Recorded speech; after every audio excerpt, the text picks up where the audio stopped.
আল্লাহ রাব্বুল আলামিন ইরশাদ করেন, উসজুদু ওয়াক্তারিব, বান্দা আমাকে সাজদা করো, নামাজ আদায় করো, আর এর মাধ্যমে আমি আল্লাহ পাকের নিকটবর্তী হয়ে যাও। সুবহানাল্লাহ। আল্লাহর নবী, বিশ্ব নবী জনাবে মুহাম্মদুর রাসূলুল্লাহ সাল্লাল্লাহু আলাইহি ওয়াসাল্লাম ইরশাদ করেন, আকরাবু মা ইয়াকুনুল আবদু মির রাব্বিহি ওয়া হুয়া সাজিদ। বান্দা আল্লাহ পাকের অধিকতর নিকটবর্তী হয়ে যায় সিজদার মাধ্যমে। এখানে সাজেদ অর্থ হলো নামাজ। নামাজের মাধ্যমে বান্দা আল্লাহ পাকের অধিক থেকে অধিক নৈকট্য লাভ করতে পারে। সুবহানাল্লাহ। তাহলে নামাজের মাধ্যমে যদি আল্লাহর সঙ্গে মুহাব্বত করতে চায়, আল্লাহর সঙ্গে সম্পৃক্ত সম্পর্ক করতে চায়, তাহলে নামাজ ছেড়ে দিতে হবে নাকি নামাজ আদায় করতে হবে? নামাজ এতটাই গুরুত্বপূর্ণ। আল্লাহ রাব্বুল আলামিন রোজাকে যখন ফরজ করেছেন, আল্লাহ পাক ওহীর মাধ্যমে নবীজিকে জানিয়ে দিয়েছেন, ইয়া আইয়ুহাল্লাযীনা আমানু কুতিবা আলাইকুমুস সিয়াম কামা কুতিবা আলাল্লাযীনা মিন ক্বাবলিকুম লাআল্লাকুম তাত্তাকুন। আল্লাহ পাক ওহীর মাধ্যমে জানিয়ে দিয়েছেন, ঈমানদাররা, তোমাদের উপর সিয়ামকে, রোজাকে ফরজ করা হয়েছে যেমনি ভাবে পূর্ববর্তী উম্মতদের উপর, পূর্ববর্তী মানুষদের উপর ফরজ করা হয়েছিল, যাতে করে তোমরা মুত্তাকি হয়ে যেতে পারো, খোদাভীরু হতে পারো। আল্লাহ পাক যখন হজ ফরজ করলেন, আল্লাহ পাক জানিয়ে দিলেন ওহীর মাধ্যমে, ওয়ালিল্লাহি আলান নাসি হিজ্জুল বাইতি মান ইসতাতাআ ইলাইহি সাবিলা। আল্লাহ পাক জানিয়ে দিলেন, যাদের মক্কাতুল মুকাররমা এখানে যাওয়ার যাদের সামর্থ্য রয়েছে, সেই ধন সম্পদ আল্লাহ পাক যাদেরকে দিয়েছেন, তাদের উপর এই হজকে ফরজ করা হয়েছে। আল্লাহ পাক যাকাতকে যখন ওয়াজিব করলেন, ফরজ করলেন, আল্লাহ পাক জানিয়ে দিলেন ওহীর মাধ্যমে, ওয়া আকিমুস সালাতা ওয়া আতুজ যাকাত, তোমরা যাকাত আদায় করো।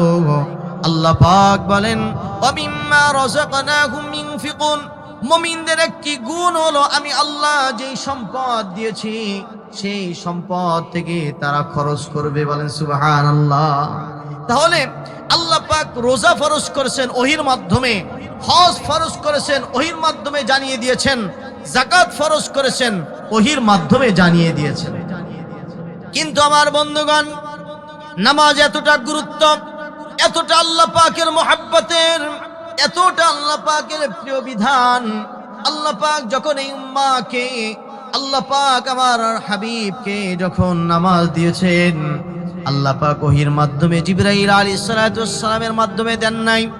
আল্লাহ পাক রাসূল করিম সাল্লাল্লাহু আলাইহি ওয়াসাল্লামকে আম্মা জান উম্মে খানির ঘর থেকে মক্কাতুল মুকাররমা, সেখান থেকে বাইতুল মুকাদ্দাস, সেখান থেকে প্রথম আসমান, দ্বিতীয় আসমান, এইভাবে 7 আসমান পাড়ি দিয়ে সিদরাতুল মুনতাহা পাড়ি দিয়ে আল্লাহ পাকের আরশে আজিমে, আল্লাহ পাকের অতি নিকটে আল্লাহ পাক নবীজিকে নিয়ে গেলেন। নবীজিকে নিয়ে গিয়ে আল্লাহ রাব্বুল আলামিন নবীজির সঙ্গে কথোপকথন করলেন। বন্ধু যখন বন্ধুর বাড়িতে যায়, খালি হাতে যায় না, হাদিয়া নিয়ে যায়, তোহফা নিয়ে যায়। এটা ইসলামেরও একটা বিধান, সুন্নাহ। বলেন সুবহানাল্লাহ। আল্লাহ পাক বলেন, হাবিব কি তোহফা নিয়ে এসেছেন? আল্লাহ পাকের কাছে নবীজি কি হাদিয়া নিবেন? আল্লাহ পাক তো খানও না, পানও করেন না। বলেন না সুবহানাল্লাহ। নবীজি বললেন, আত্তাহিয়াতু লিল্লাহি ওয়াস সালাওয়াতু ওয়াত তাইয়্যিবাত। আল্লাহু আকবার। আল্লাহ পাকের কাছে হাদিয়া নিয়ে গেছেন। আল্লাহ, আমার মৌখিক যত ইবাদত, আমার শারীরিক যত ইবাদত, আল্লাহ আমার আর্থিক যত ইবাদত, এই সব কিছু আপনার জন্য নিবেদিত। সুবহানাল্লাহ। আল্লাহ পাক যখন হাবিব উপহার দিয়েছেন, মনে রাখবেন, হাদিয়া দেওয়া নেওয়া দুইটা সুন্নাত। শুধু নেওয়া নয়, দেওয়াও সুন্নাত। বন্ধুর বাড়িতে শুধুই দাওয়াত খান, কোনোদিন একবার দাওয়াত করে খাওয়ান না, এটা বখিলতি, এটা কার্পণ্যতা। এটা তাদেরকে কিছু হাদিয়া দেওয়া, তাদেরকেও দাওয়াত দিয়ে খাওয়ানো। তো আল্লাহ পাক দেখলেন নবীজি হাদিয়া দিয়েছেন, তো আল্লাহ পাকেরও তো কিছু দেওয়া উচিত। আল্লাহ পাক রাসূল করিম সাল্লাল্লাহু আলাইহি ওয়াসাল্লামকে বললেন, আসসালামু আলাইকা আইয়ুহান নাবিয়্যু ওয়া রাহমাতুল্লাহি ওয়া বারাকাতুহু। আল্লাহ পাককে নবীজি হাদিয়া দিয়েছেন তিনটি, আল্লাহ পাক নবীজিকে হাদিয়া দিলেন তিনটি। সুবহানাল্লাহ। আল্লাহ পাক বলেন, আসসালামু আলাইকা, নবীজি আপনার উপর রহমত শান্তি বর্ষিত হোক। সুবহানাল্লাহ। ওয়া রাহমাতুল্লাহ, আমি আল্লাহ পাকের পক্ষ থেকে রহমত।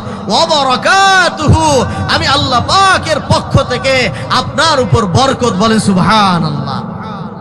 আল্লাহ পাক যখন হাদিয়া দিলেন, রহমতে আরবি বিশ্ব নবী দার নবী রাসূল করিম সাল্লাল্লাহু আলাইহি ওয়াসাল্লাম উদ্দেশ্য ছিল খুশিতে বাগবাগ হয়ে যাওয়া, কারণ এমন এক জায়গায় গিয়েছেন যেখানে পৃথিবীর কোন ফেরেশতা তো দূরের কথা, পৃথিবীর কোন নবী রাসূলগণ পর্যন্ত যেতে পারে না। আল্লাহু আকবার।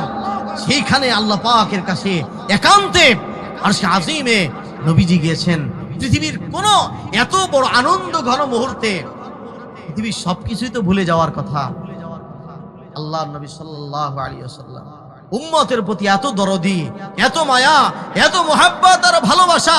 যখন আল্লাহ পাক বললেন, নবীজি আপনি আমাকে তিনটি উপহার দিয়েছেন, উপঢৌকন দিয়েছেন, হাদিয়া দিয়েছেন, আমিও আপনাকে সালাম দিলাম, শান্তি দিলাম, রহমত দিলাম, বরকত দিলাম।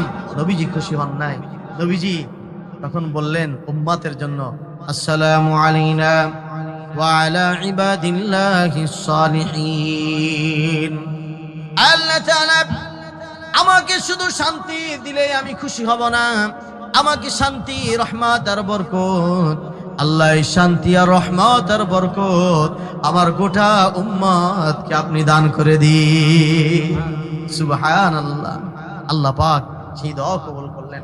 যারা নামাজি হবে তাদেরকেও আল্লাহ রহমত, বরকত, শান্তি আল্লাহ পাক তাদেরকেও দান করবে। বলেন সুবহানাল্লাহ।